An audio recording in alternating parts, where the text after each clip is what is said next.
Alright guys, TacticalRab here, and today I hope you're all doing well and enjoying your day so far. And after a challenging start to Major 4 for OpTic Texas, it seems iLLeY is still hinting a return could be on the cards for the rest of the season. Is this another example of OpTic's yo-yoing that's going to hold them back from success for the rest of this year? Or could this be the start of the turning around of their season? Very much intrigued to your thoughts in the comment section below. Hit the like button if you enjoy. Subscribe if you're new as always. I would greatly appreciate it. Really up to the channel. Thank you very much indeed for doing that one. Plenty to dive into today. First of all, actually, we're going to talk about the challenger stuff because there was quite some drama going down last night in the final cup of the season. Actually, Asim was filling in for what Team Classic was on. He was having some sort of internet issue. So, interesting situation with Asim actually just to kind of monitor on the Los Angeles Guerrillas side, just because they looked, well, pretty much terrible this last week or so. I think they went 0-2, right? Yeah, they got destroyed by New York and they lost to Toronto in that other series, right? That's the thing. They're 0-2. They're still on 125 points. On current form, Guerrillas are not going to make it for the World Championships. Teams below them, we'll look at the standings here in a second, like they are moving up very quickly indeed. And Guerrillas on current form will certainly move out. So whether they consider the fact that, okay, Huke and Neptune, was that the SMG duo to go for? Do they bring Asim back in? Because, like, if I was Asim, he made, I think, a pretty decent decision not to go to Florida, despite Florida looking better with Major Maniac. I feel like, yeah, there's some reasons why he might want to stay in LAG. Maybe part of it is because he feels like he might get another shot if this team doesn't work out, as right now it doesn't really seem to be. So they still could make changes over the coming weeks. We shall see if they decide to do anything, but Slash is certainly not happy with the way that team is trending. But yeah, I'm pretty sure Asim, he fills in, they go down regardless. This is one of the highlights from this cup, but yeah, it was actually crazy what was going on towards the end of this one. Clayster and co, again, it managed to get a pretty respectable top 3 here in this tournament, but it's Scrappy and co, the Toronto Ultra Academy North America, that make it through to the grand finals, but they go down to Assault's team in the end with Dave Paddy on the squad as well, and as Clay says right here, reverse threat Prestinni allows for top 3,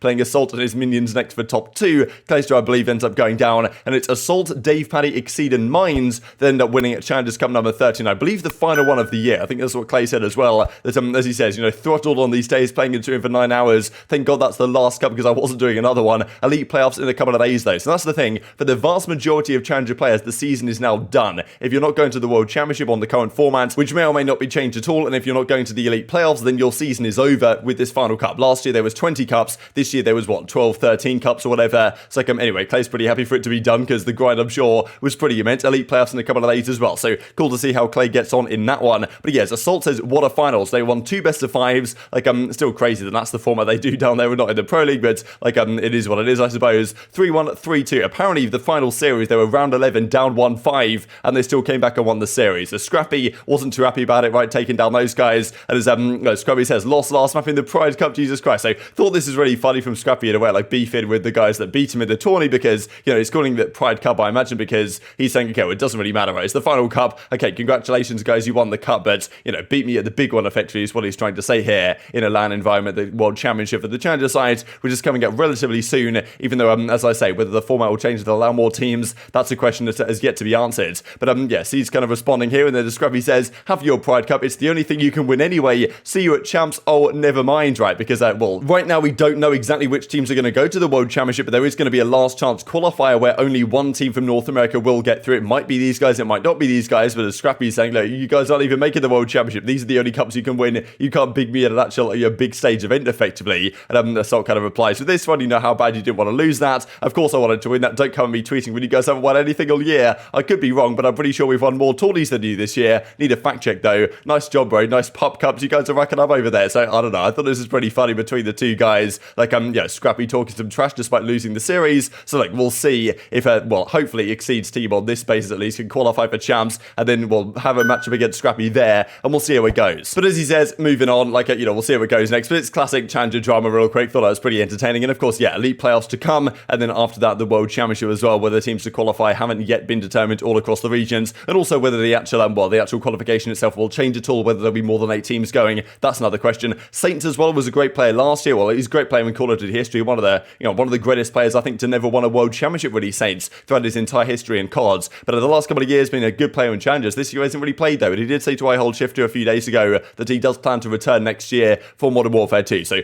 pretty good news, I suppose, that he's still looking to compete. But it's difficult for a lot of these guys with no expansion, right, and no easy path back into the Pro League. Speaking of the Pro League, these are the CDL standings as they currently sit. I've got to say, fair play to Paris, because the last couple of years, they've been pretty bad, right? I think there were maybe 8 series wins last year. Then even last year, you've got teams like Los Angeles Guerrillas, Seattle Surge, for example, back in Modern Warfare, pretty terrible teams. But Paris have blown them all out of the water, right? This is is honestly an unprecedented level of terrible performance, right? 20 points this entire season. Yes, they won like a couple of series at the Prime, but they won 2 series this whole year. They're like 2 in 18 or 2 in 16 in series count this year. Like, that's just absurdly bad. So fair play to Paris. They've done it again. Yes, the league is more competitive this time, but the fact that they've managed to build a worse team than last year and the year before is honestly, it's commendable. But I mean, here we go. FaZe running away with it at the top, 270 points. OpTic number 2 might not be number 2 seed for long. Who knows what Seattle do for the rest of this stage, for example, if their current forms continue. But yeah, London, Ultra, these are the 5 teams that I think are pretty much guaranteed. Breach on 140. 140 is not bad, but they will need more. If they lose everything here for the rest of the stage and they go like top 12 at the major, like I'm not sure 140 will be enough personally, because Thieves are probably going to keep charging. LAG might just continue to regress. We've got Minnesota and Florida. They were both at 120, right? And New York are kind of getting screwed over here, right? Because OpTic are gifting out wins to the likes of Boston and Minnesota, and then Florida beat Minnesota such that New York, despite winning both their series, they're still as many points behind as they were, right? They're still only like, they're still, well, a load of points off 8th place eventually. They're catching up a little bit to Los Angeles Guerrillas, but they're still behind these teams that they will need to outplace, right? So it's still doable for New York, but it certainly gets harder because their matches get harder from here on out as well. But yeah, these are the current standings. But OpTic, as I said, right, they're currently number 2, but they're quite a significantly behind number 2 right now, because there was quite some time where they were really close to FaZe being around about the number 1 seeds. But now it's possible they go into number 3, right? Who knows how the rest of this kind of stage progresses. Now, FormaL was kind of throwing some daggers. OpTic swears, he says right here, like, you know, my favorite person to Trippy on his team right here, and then, yeah, okay, 0-2, figured it was only a matter of time, right? So FormaL kind of roasting Scump and throwing the dagger in, I suppose, after going 0-2. Scump does respond, though, because I haven't really been seeing too much from Scump, and really the OpTic guys in general, the last few days on social media, maybe understandably so after the difficult week that they had, like, yeah, being unwell or whatever the case was, not well practiced, the whole Prolute, iLLeY back and forth situation hasn't clearly helped them at all. Now, as Rambo did say, going to get some good reps in this week to put us back on track. He's confident that can be the case. But of course, look, this update came through a few days ago from OpTic Texas themselves, where iLLeY said that he had this cortisone shot in his thumb and it was restricting his range of motion. The doctors said probably it could take anywhere from a week up to a month to have the full effect to actually make it, well, hopefully eliminate the pain and prevent any range of motion issues within that kind of time period. And well, seemingly, potentially at the very least, that is now kind of coming to its conclusion, right? So obviously he came into practice for a week or so after this shot, and it really didn't seem to have helped him that much. He felt like, again, the pain was gone, but the range of motion wasn't really there, and he couldn't really play as you would like to. They had to fly Prolute back in, but now he tweets this out last night: I will take what is mine. So that is the thing. Would he be tweeting this out? And Dash even tweeted out GIFs and stuff, so like, I don't know, maybe they're just on the comeback trail again. Would iLLeY be tweeting this out if he doesn't feel that he can come back at all for the rest of the year? I feel like he wouldn't, right? If he feels like this year's chalked for him, would he be tweeting this out? I don't really know. Maybe he would, but it seems unlikely to me, right? So maybe he's confident that in the last week or so, the thumb has actually got to a point where the range of motion is coming back, right? Because he did say that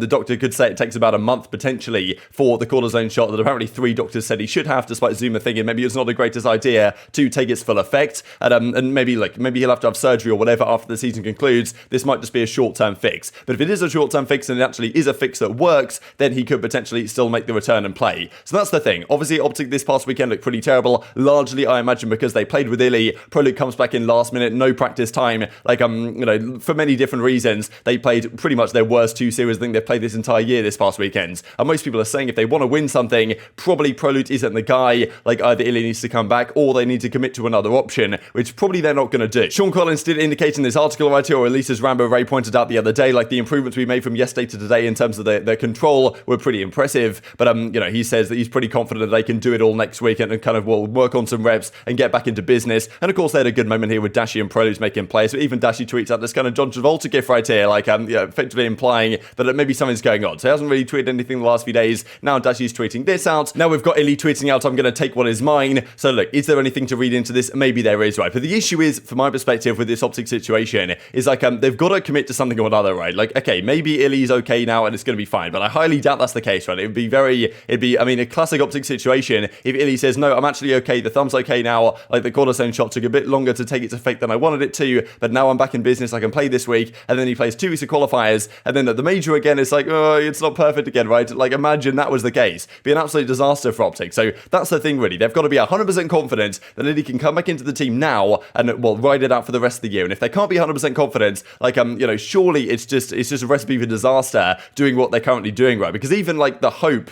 that OpTic seemingly are still having right here in iLLeY's tweet and Dashi's tweet and this type of stuff, that he might be able to return, is making them think, well, you know, Prolute's not the long-term plan. Like, we don't need to consider other options. We don't need to consider a Simp or, you know, a Clayster, I don't know, like I'm not really sure that would work anyway, but you know what I'm saying, that yeah, there's possibilities out there that they could target another player if they want to say, look, iLLeY, take 6 months, don't play any COD at all, make sure this thumb is okay for next season, which is a viable strategy, but you know, obviously he wants to play, and I'm sure the team wants him to play as well, and if he thinks he can, and doing tweets and stuff like this, that might indicate that that's exactly what they want to do. And probably had some good moments here with Dashy, for example, in this control that they won against Minnesota, but the only map they won of this series, right, which they lost the other 3 ones that are very closely fought affairs indeed. But yeah, what do you think about this, right? Is iLLeY going to return? He seems to certainly want to, but I'm sure, like, he certainly does want to. Maybe he feels well enough to, right, after that extra few days. As he said, he reckoned when he did that kind of update, he had to step out of the team, but he was confident that, you know, give it a little bit of time, he should be okay to go. But still, from OpTic's perspective, if he comes back again and it doesn't work out again, like, that does just chalk their year. There's no way they win anything if that's the case. So that's the thing. They've got to make the call. Either bring iLLeY back and hope he's okay for the rest of the season and try and get back to the form they were in before, or if that's not going to be the case, then you've got to do something, right. Either stick with Prolute, which I'm not sure is a winning recipe, or try and, you know, target another player or another team, as we talked about yesterday. So intriguing your perspective on this one. Like, it's really tough scenes, but as I say, right, if they are doing this again, that iLLeY's going to come back in for a few days of practice, and then again it's not okay, or like you know, as Scump said initially when iLLeY was stepping back into the team after Major 3, that like you know, he was kind of practicing and scrimming with them, but they were only doing 1 set a day just to make sure iLLeY's thumb wasn't affected too badly. Like, you know, if iLLeY's not at 100% or not near 100%, as iLLeY said in that video a few days ago, then you're not going to be able to scrim at 100% without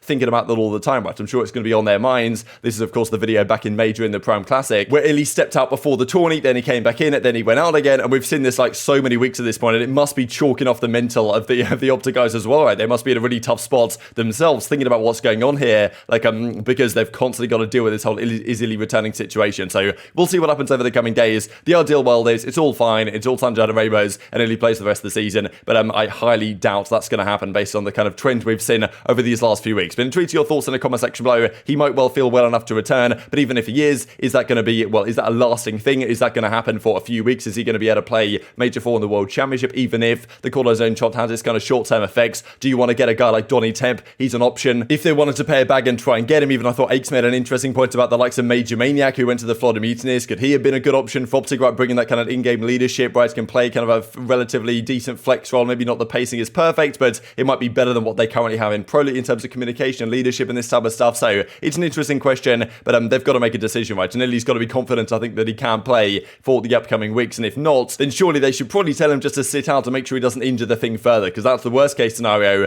that iLLeY pushes it too fast too soon, and then well, then runs into complications further down the line, and then you know, these issues kind of will continue to go on for the next few months. But intrigued to your thoughts in the comment section below. Hope you guys enjoyed the video. If you did enjoy it, hit on the like button, tell us your YouTube gods, that's a good video, and looks like you should see it as well, and I've grown the competitive Call of Duty community. Thank you for watching as always, take care of yourselves, and I'll see you next time.